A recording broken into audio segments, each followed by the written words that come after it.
1998, the Mars Global Surveyor snaps photos of what appears to be a monolith on Phobos, one of the 2 moons that orbit the planet Mars. On the moon of Mars, Phobos, there's a very, very interesting obelisk or monolith there. They call it the Phobos monolith. Buzz Aldrin, the second man to walk on the moon, they made a really big deal out of this and basically claimed that it was artificial. And when we got there and studied it, it would change everything in terms of how we looked at our history. Is it really possible there is an obelisk on a moon of Mars? One that is not a natural occurrence, but was, in fact, put there by otherworldly beings. If so, might they have created similar structures on other planets and celestial bodies? Perhaps even Earth, as some researchers suggest. Egypt has a number of obelisks in it, and those obelisks are 4,000 or 5,000 years old. And the obelisks in Ethiopia may be that old too. Obelisks, they're a piece of crystalline granite, and within the granite is quartz crystal. So obelisks themselves are, in a sense, a crystal tower with all of the properties that quartz crystal brings to technology. It's an antenna, and any antenna can receive a broadcast, and it can give a broadcast. And then we have these ancient obelisks that were at one point apparently all around the world. It would seem that there was a worldwide system similar to a wireless broadcasting system. These obelisks would broadcast power into the atmosphere, and remote locations around the world could pick up that power, much like a radio today or a television set, a satellite phone, or a computer. This seems to be the system that was set up by extraterrestrials thousands of years ago on this planet. And incredibly, they didn't just do it on planet Earth, so we may well find that when we go to Mars, we'll find obelisks there.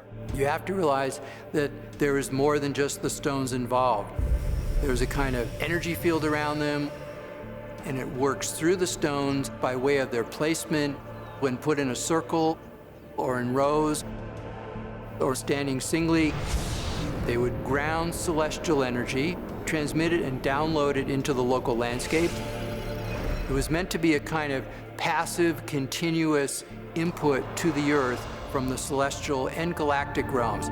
These sort of tall, standing stones all around the world could easily have been part of some kind of energy grid around the planet, connecting up all these ancient cultures, connecting up the energies of the Earth, all in different parts of the world, and somehow harnessing cosmic energy with Earth energy and used for various different purposes we're only just starting to understand today.